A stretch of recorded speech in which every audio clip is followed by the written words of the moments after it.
Hello friends, good morning. આપણે ન્યૂટનના ગતિના નિયમો ચેપ્ટર પૂર્ણ કર્યું અને ડાયનેમિક્સનો હવે આપણે બીજો ભાગ શરૂ કરીશું. ખરેખર ન્યૂટનના ગતિના નિયમોથી જે પ્રશ્નો સોલ્વ થતા હોય એ પ્રશ્નોને હજી વધારે થોડા ઈઝી બનાવીને સોલ્વ કરવા માટે આપણે વર્ક અને એનર્જીનો ઉપયોગ કરતા હોઈએ. ફિઝિક્સને સોલ્વ કરવા માટે જે મોટા ભાગના નિયમો ઉપયોગ થતા હોય આપણા માટે ચર્ચા કરીએ તો આપણે ઘણી બધી જગ્યા ઉપર એપ્લાય કરીશું. ઉર્જા સંરક્ષણ, પછી વેગમાન સંરક્ષણ, આગળ જતા 7મા ચેપ્ટરમાં આપણે ભણીશું કોણીય વેગમાન સંરક્ષણ. તો મિત્રો, આ બધા જેટલા પણ સંરક્ષણના નિયમો છે તો એની અંદર ઉર્જા સંરક્ષણનો નિયમ પણ એક એવો છે કે જે લગભગ ઘણા બધા ક્વેશ્ચનો આપણને સોલ્વ કરી આપતો. તો એ ઉર્જા સંરક્ષણનો નિયમ આપણને આ ચેપ્ટરની અંદર મળશે. તો આપણે આ ચેપ્ટરની અંદર વર્ક એટલે કે કાર્ય વિશે ભણીશું. વર્ક એટલે કે કાર્ય વિશે ભણીશું.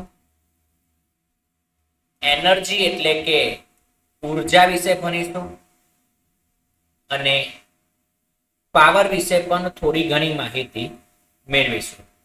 મિત્રો, આ ચેપ્ટરની અંદર ટેક્સ્ટબુકમાં તમને સંઘાત નામનો ટોપિક પણ આપેલો છે, પરંતુ આ સંઘાતને આપણે આની અંદર લેતા નથી.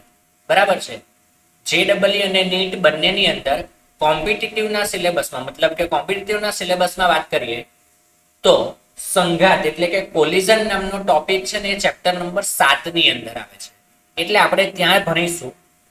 કોઈ વસ્તુ આપણે છોડવાની નથી, પણ જ્યાં પ્રોપર ચેપ્ટર સાથે આપણે કનેક્ટ કરી શકતા હોય ત્યાં ભણવાનો પ્રયત્ન કરીશું. બરાબર છે? તો એ ટોપિક હું આ ચેપ્ટરમાં નહીં લઉં, એને આપણે ચેપ્ટર નંબર 7 માં ભણીશું.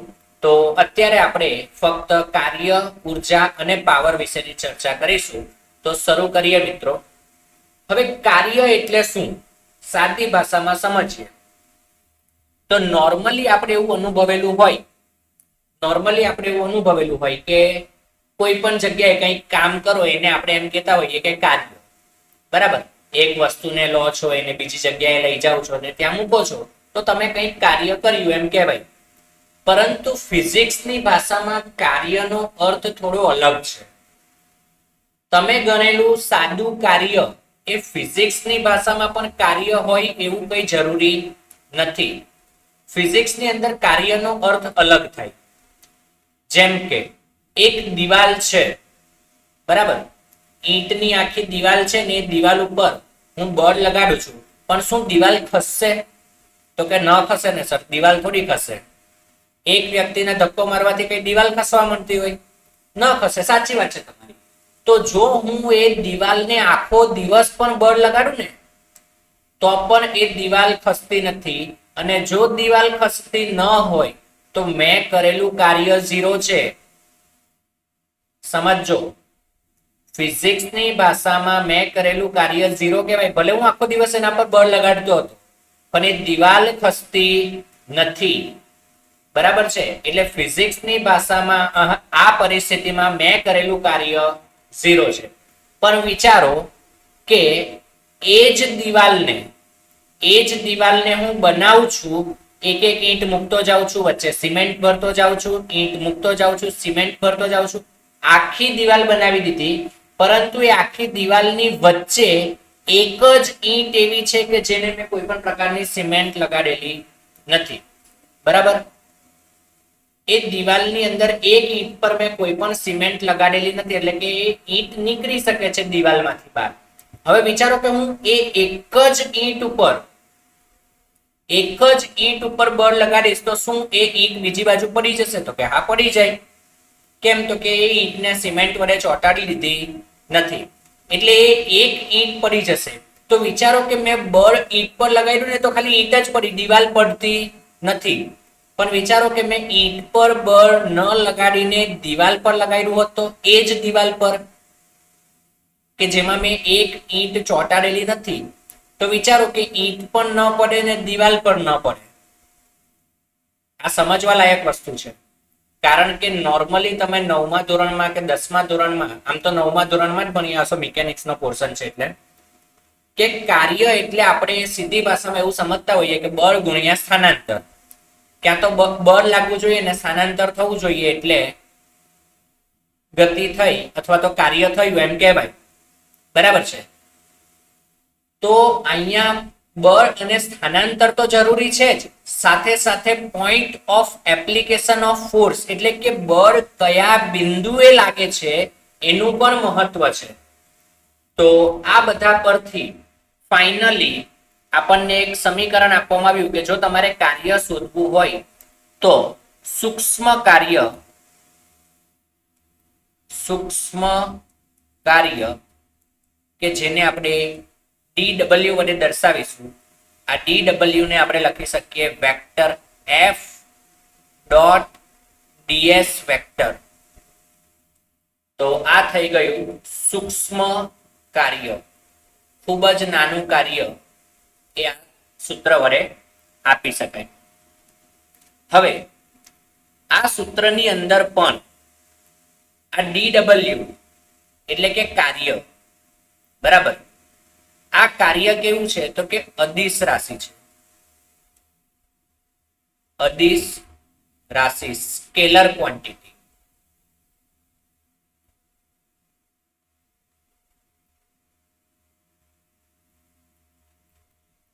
આ એફ છે એ છે મિત્રો એપ્લાઇડ ફોર્સ એટલે કે લાગુ પડેલું બળ.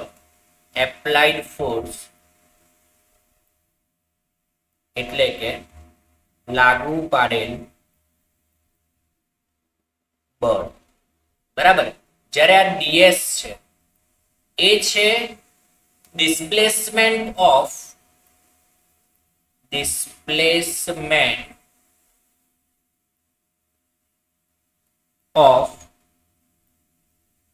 point of application of force. એટલે કે જે બિંદુએ બળ લાગે તે બિંદુનું સ્થાનાંતર.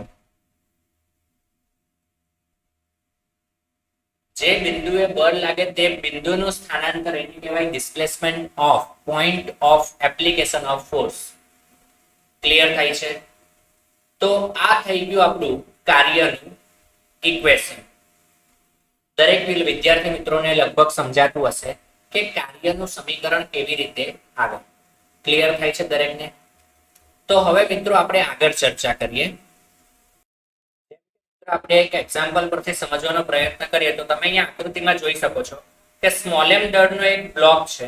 આ બ્લોક ઉપર કેપિટલ F બળ લગાડવામાં આવે છે થીટા જેટલા, અને આ બળના પરિણામ સ્વરૂપ આ બ્લોક આગળ તરફ ચાલે છે સ્મોલ s જેટલું અંતર. બરાબર, સ્મોલ s જેટલું અંતર આગળ તરફની દિશામાં ચાલે છે. તો આના પરથી આપણે એમ લખી શકીએ કે બોલો આ બળ એના બે ઘટકો પડશે, ફોર્સના બે ઘટક પડશે. મિત્રો એક ઘટક આવશે સમક્ષિતિજ દિશામાં આગળ તરફ જે હશે f cos થીટા, જ્યારે બીજો ઘટક આવશે એ આવશે ઉપર તરફ જેનું મૂલ્ય થઈ જશે મિત્રો f sin થીટા. આટલે સુધી દરેકને સમજાતું હશે. હવે તમે જુઓ કે આ બળ તો ઉપર લઈ જાય છે, પણ શું બ્લોક ઉપર તરફ જાય છે? તો કે ના, બ્લોક ફક્ત આગળ જાય છે. એટલે અહીંયાથી આપણે લખી શકીશું કે કાર્ય અથવા તો work W is equal to f cos theta, અને આ f cos થીટા s જેટલું ચલાવે છે. તો એના પરથી આપણે લખી શકીએ W is equal to f into s into cos theta. f into s into cos theta આમ પણ લખી શકાય ને ઉપરના પદને. હવે વિચારો કે આ પદ ક્યાંક જોયેલું હોય ને એવું લાગે છે. જેમ કે આપણે જાણીએ છીએ કે જો a સદિશ ડોટ b સદિશ હોય, a સદિશ ડોટ b સદિશ હોય તો આપણે આને આમ લખી શકીએ કે a b cos θ. બોલો ક્લિયર થાય છે દરેક? તો આપણે જમણી બાજુ આપણને આપેલી હોય તો આપણે ડાબી બાજુ પણ લખી શકીએ. તો તમે અહીંયા જુઓ f s cos θ લખેલું છે. હવે fs cos θ ને આપણે લખી શકીએ w f સદિશ ડોટ s સદિશ. તો આ આપણું કાર્યનું સૂત્ર થઈ ગયું મિત્રો. આ સમીકરણની મદદથી આપણે કાર્ય શોધી શકીએ. અહીંયા ખાસ ધ્યાન રાખવાનું કે આ જે થીટા છે, ખરેખર અહીંયા જે આ ab cos θ માં થીટા આવતો હોય, આ થીટા એ સદિશ a અને સદિશ b વચ્ચેનો ખૂણો હોય. એટલે કે અહીંયા પણ આ જે cos θ માં થીટા છે એ f અને s વચ્ચેનો ખૂણો થશે. તો તમે જોઈ શકો છો કે f આપણું આ રીતે અહીંયા ક્રોસ છે આકૃતિમાં, જ્યારે સ્થાનાંતર સમક્ષિતિજ દિશામાં છે. તો સમક્ષિતિજ s અને આ f, આ બે વચ્ચેનો ખૂણો એ જ આપણે થીટા કીધો છે. એટલે કે અહીંયા આપણે લખેલી વસ્તુ સાચી બનશે અને અહીંયાથી આપણે એમ કહી શકીએ કે થીટા એ f સદિશ અને s સદિશ વચ્ચેનો ખૂણો છે. લગભગ દરેક વિદ્યાર્થી મિત્રોને સમજાય? મિત્રો બીજી એક મહત્વની વાત તમારે અહીંયા ધ્યાનમાં રાખવાની છે, એ છે કે નોંધવા લાયક બાબત કહી શકાય. તો આપણે એને નોટ કરીને લખીશું. આ જે f સદિશ આપણે અહીંયા લખીએ છીએ એ અહીં f સદિશ એ પરિણામી બળ સદિશ નથી. આ બાબતનું ખાસ ધ્યાન રાખવું. પરિણામી બળ સદિશ નથી. તો ચાલો હવે આપણે એકમ અને એ બધાની ચર્ચા કરી લઈએ. કાર્યનો એકમ શું આવશે? તો યુનિટ.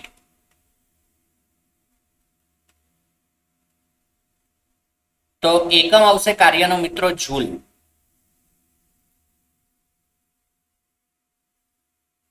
આ જૂલ એ સાયન્ટિસ્ટનું નામ છે અને આ જે એકમ છે મિત્રો એ છે SI એકમ પદ્ધતિ. બરાબર છે. બીજો એક એકમ જે આપણે લખતા હોઈએ છીએ એ છે મિત્રો અર્ગ. આ અર્ગ એ મિત્રો CGS એકમ પદ્ધતિમાં આવશે.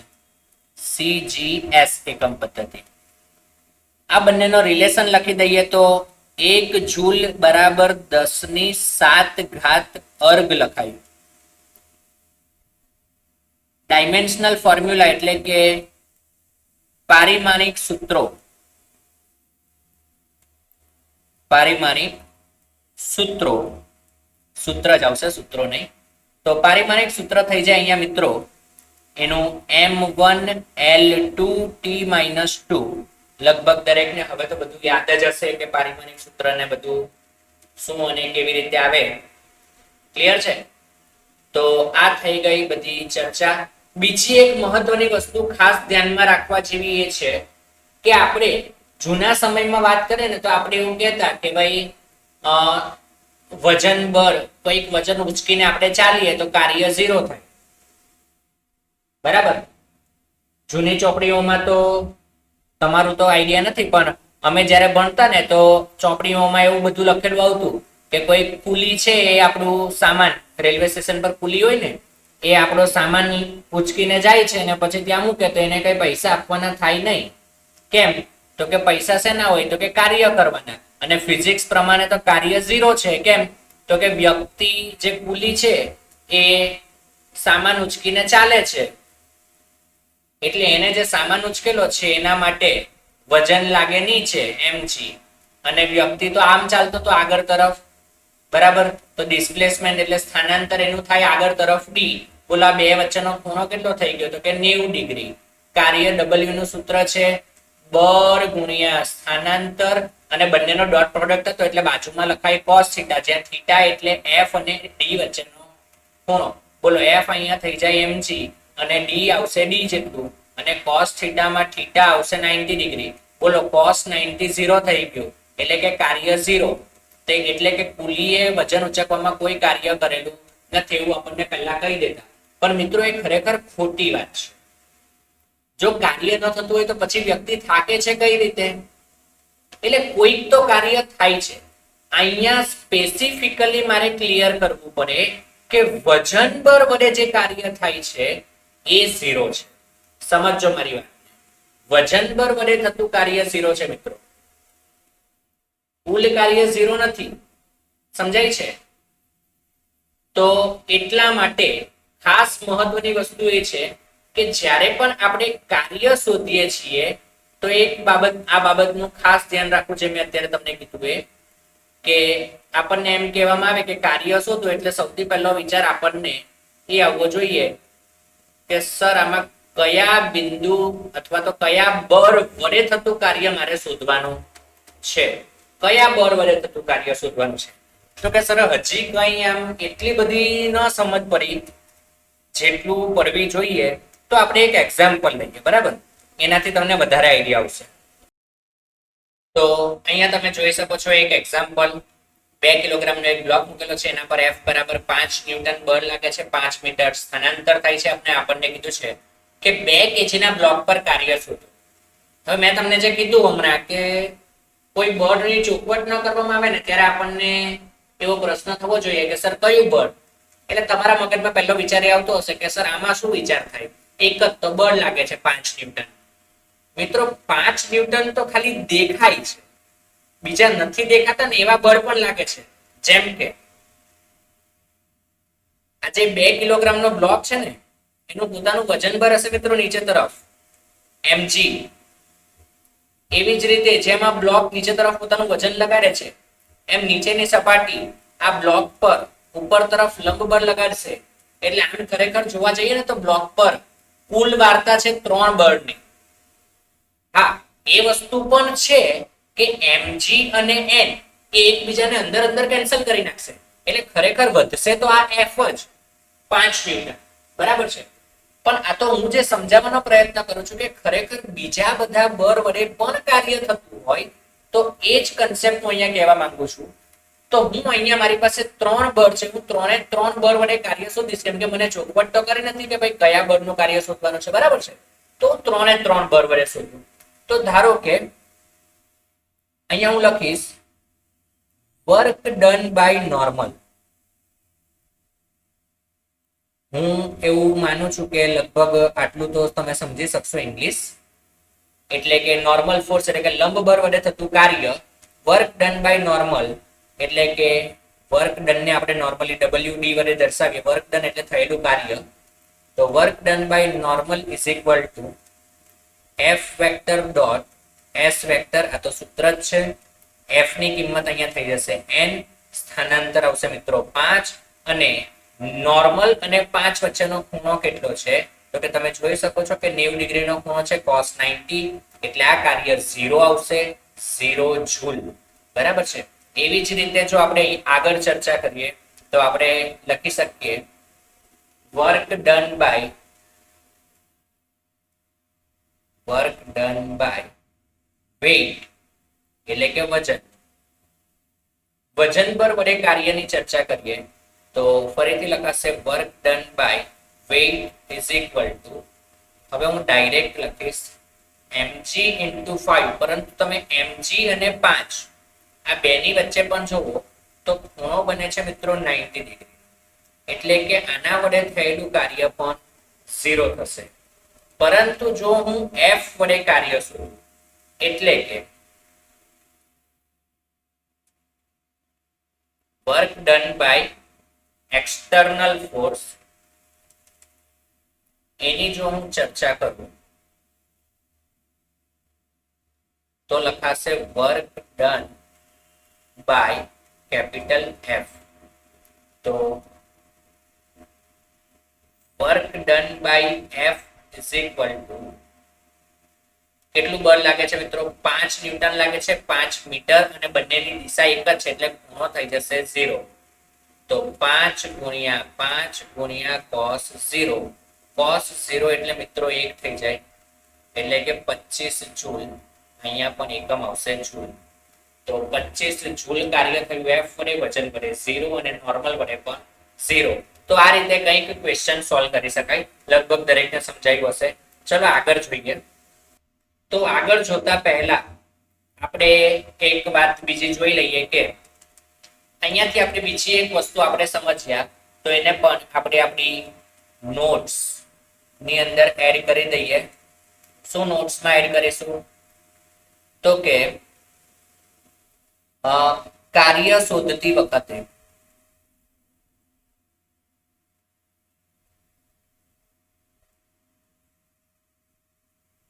કયા બળ વડે કાર્ય શોધવું છે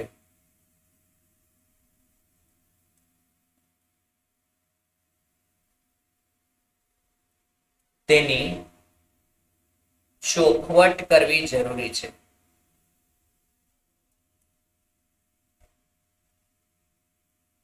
ચોખવટ કરવી જરૂરી છે, તો જે બળ વડે થતું કાર્ય શોધી શકાય ને મિત્રો. સમજાય છે દરેક? તો મિત્રો વધુ એક ક્વેશ્ચન તમે તમારી સ્ક્રીન પર જોઈ શકો છો, જેમાં આપણને 5 કિલોગ્રામનો એક બ્લોક આપેલો છે. t બરાબર 0 સમયે ક્વેશ્ચનમાં કીધું છે પ્રારંભિક વેગ 0 છે.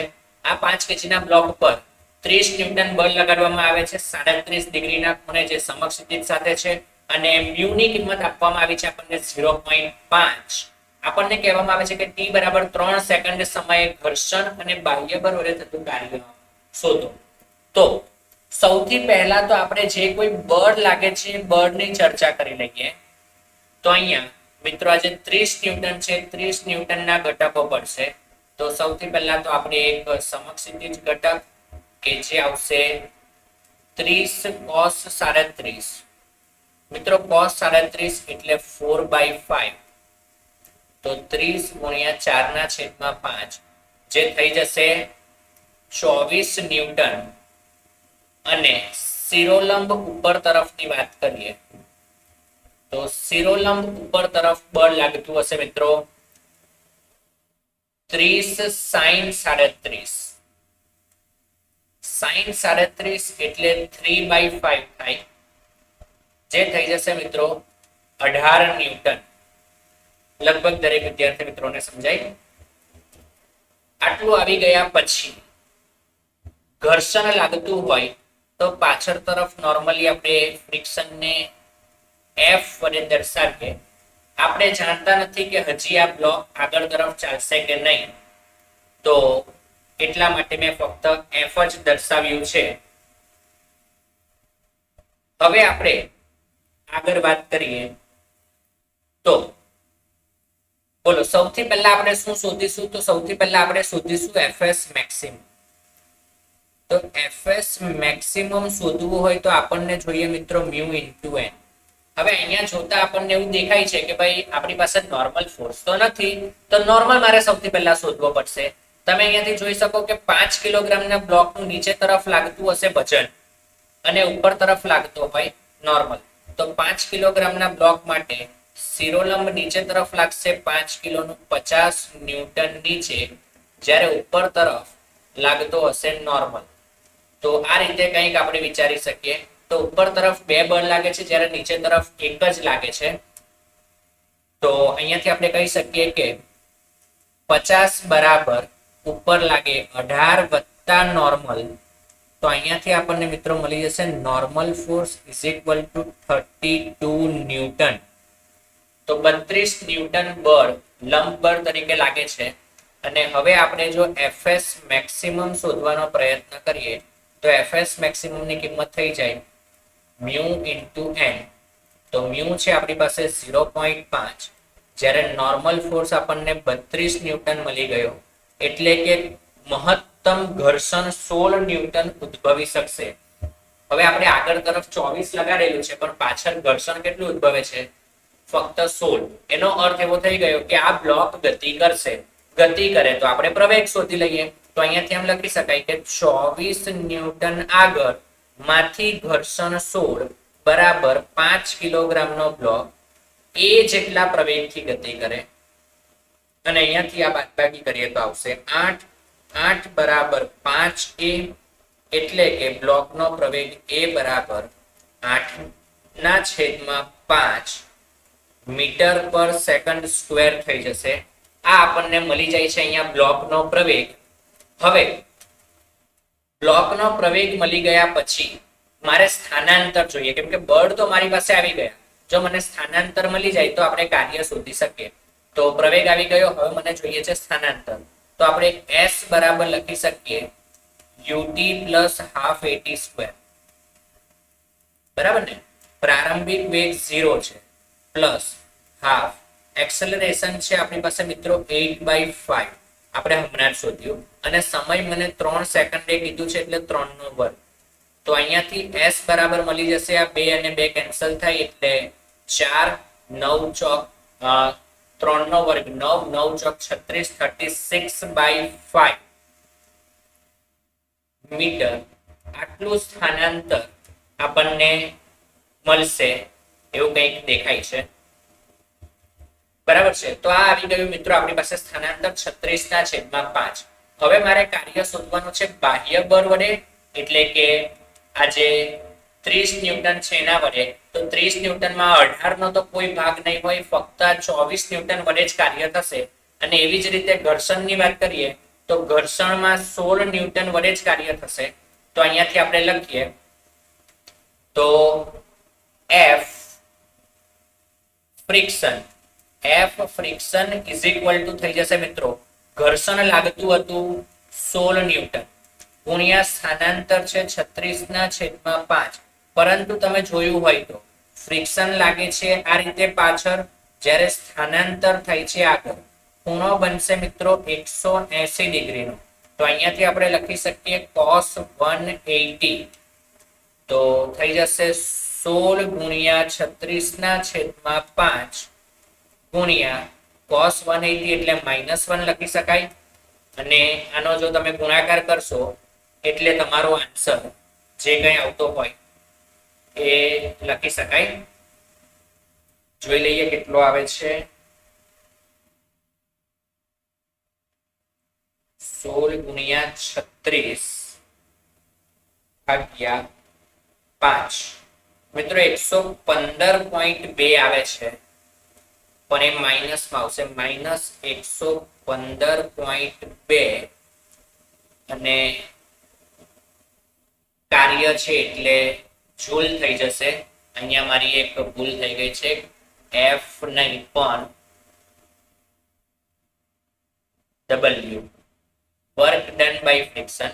અને એવી જ રીતે work done by external force, બાહ્ય બળ કેપિટલ F, એના વડે વાત કરીએ તો આમ જોઈએ ને તમે કોઈ પણ રીતે લખો એનાથી કોઈ ફરક પડવાનો નથી. જો તમે 30 લખી દેશો તો 30 અને સ્થાનાંતર જે આપણું આવ્યું 36/5 એ લેશો તો સ્થાનાંતર થાય છે આગળ અને બળ લાગે છે 30 આ રીતે 37 ના ખૂણે. તો તમારે cos 37 મૂકવું પડશે, એટલે 30 પછી 36/5 અને cos 37 એટલે પાછું 30 cos 37 નો જવાબ તો પાછો 24 આવી જ જશે. જો હું ડાયરેક્ટ 24 લઈ લઉં તો મારે ખૂણાની કોઈ કિંમત મૂકવાની જરૂર નથી. એટલે તમે કોઈ પણ રીતે કરશો ને તો આન્સર તો મિત્રો સેમ જ આવશે. તો W capital F is equal two હું ડાયરેક્ટલી લખીશ 24 ગુણ્યા 36/5. અહીંયા મારે કોઈ ખૂણાની કિંમત મૂકવાની જરૂર નથી, કારણ કે ઓલરેડી મારી પાસે ઘટકોના સ્વરૂપમાં જ મેં ફોર્સ મૂકી દીધું છે. અને આનો તમે ગુણાકાર ભાગાકાર કરશો એટલે તમારી પાસે આન્સર આવી જશે 172.8 જૂલ. તો આ રીતે કંઈક આપણે ક્વેશ્ચન સોલ્વ કરી શકીએ. એકદમ ઈઝી ક્વેશ્ચન છે, લગભગ તમે દરેક વ્યક્તિ સરળતાથી આને સમજી શકો છો. તો મિત્રો અહીંયા વધુ એક ક્વેશ્ચન તમે જોઈ શકો છો, એક્ઝામ્પલ નંબર 3, જેમાં એક લિફ્ટ છે. આ લિફ્ટની અંદર એક વ્યક્તિ છે, વ્યક્તિ A, અને લિફ્ટ ઉપર તરફ અચળ વેગ v થી જાય છે. લિફ્ટમાં એક બ્લોક મૂકેલો છે, આ A વ્યક્તિ પણ આ બ્લોકનું અવલોકન કરે છે, અને અહીંયા બીજો વ્યક્તિ B ઊભો છે, એ પણ આ બ્લોકનું અવલોકન કરે છે. તો અવલોકનકાર A અને B માટે સ્મોલ m દળના બ્લોક પર થતું કાર્ય આપણે શોધવાનું છે. ક્યારે? તો કે t સમયના સ્વરૂપમાં શોધવાનું છે. તો સૌથી પહેલા તો બ્લોક પર કેટલા બળ અને કયા કયા લાગે છે એ જોઈ લઈએ. તો અચળ વેગ છે એટલે આપણને કોઈ પ્રોબ્લેમ નથી. આ બ્લોક પર નીચે તરફ એક તો એનું પોતાનું વજન બળ mg લાગતું હશે, અને બીજું આના પર ઉપર તરફ નોર્મલ લાગતું હશે. આ સિવાય આપણે એમ કહી શકીએ કે v જેટલા વેગથી આ લિફ્ટ ઉપર જાય છે તો બ્લોક લિફ્ટની અંદર છે એટલે કે બ્લોક પણ ઉપર જશે. તો બ્લોક t સમયમાં vt જેટલું સ્થાનાંતર કરે ઉપર તરફ એમ આપણે કહી શકીએ. પરંતુ આ સ્થાનાંતર એ ફક્ત બી વ્યક્તિને અનુભવાશે. સીધી વાત છે. જો હું લિફ્ટમાં ઉભો હોય ને લિફ્ટમાં જ મારી બાજુમાં જ બ્લોક મૂકેલો હોય, જો લિફ્ટ ઉપર તરફ ગતિ કરતી હોય તો મને તો એ બ્લોક સ્થિર જ દેખાવાનો છે. જો હું લિફ્ટની અંદર જ હોય એ વ્યક્તિ તરીકે ધારો કે હું હોય અને હું આ બ્લોકને જોઉં તો લિફ્ટ ઉપર જતી હોય તો હું પણ સાથે જાઉં છું, બ્લોક પણ જાય છે અને લિફ્ટ પણ જાય છે. તો ત્રણે ત્રણ વસ્તુ સાથે જ જશે એટલે વ્યક્તિ એ માટે તો આ બ્લોક સ્થિર જ હશે. સમજો તો work done by mg force એ વ્યક્તિ માટે mg વડે થતું કાર્ય તો એ 0 હશે. સમજાય છે? Work done by normal force એ વ્યક્તિ દ્વારા એ પણ 0 હશે કારણ કે સ્થાનાંતર જ નથી થતું. જો વ્યક્તિ માટે બ્લોક ખસતો જ ન હોય તો કાર્ય કેવું થાય? 0. હવે મિત્રો આપણે ચર્ચા કરીએ બી વ્યક્તિ માટે. તો બી વ્યક્તિ માટે જો જોઈએ તો એમાં આપણને બંને માટે કાર્ય મળશે. તો આપણે લખીએ work done by mg observed by B person. બરાબર. તો એના માટે જો વાત કરીએ તો વજન પર mg લાગે છે નીચે તરફ, સ્થાનાંતર vt એ થાય છે ઉપર તરફ. એટલે મિત્રો સાથે આવશે cos 180. તો અહીંયા cos 180 એટલે -1. તો જવાબ આવી જશે -mgvt. લગભગ દરેકને સમજાય. એવી જ રીતે જો આપણે અહીંયા ચર્ચા કરીએ તો work done by normal force એ પણ બી વ્યક્તિ દ્વારા. તો અહીંયા લખી શકાશે નોર્મલ ફોર્સ ઉપર તરફ, vt સ્થાનાંતર પણ ઉપર તરફ, બંને એક જ દિશામાં છે એટલે cos 0 થઈ જશે અને આનો જવાબ આવી જશે મિત્રો nvt. ક્લિયર છે? તો આ રીતે કંઈક આપણે ક્વેશ્ચન સોલ્વ કરી શકીએ. તો અહીંયાથી આપણે જોઈએ તો આપણે એમ કહી શકીએ કે કાર્ય એ રેફરન્સ ફ્રેમ પર આધારિત છે. કારણ કે એક વ્યક્તિ લિફ્ટમાંથી અવલોકન કરે છે અને બીજો વ્યક્તિ જમીન પરથી અવલોકન કરે છે. તો બંનેનું ઓબ્ઝર્વેશન અલગ અલગ આવે છે. તો અહીંયાથી આપણે એમ કહી શકીએ કે કાર્ય એ રેફરન્સ ફ્રેમ પર આધારિત છે. તો આ કંઈક આપણી આજનો પહેલો સેશન હતો જેમાં આપણે કાર્ય વિશેની બેઝિક માહિતી શીખવાનો પ્રયત્ન કર્યો. લગભગ દરેક વિદ્યાર્થી મિત્રોને ખૂબ જ સારી રીતે સમજાયું હશે. તો આ સાથે આપણે આપણો આજનો સેશન અહીંયા અટકાવીએ. Thank you. આવતીકાલે ફરીથી મળીશું એક નવા સેશન સાથે.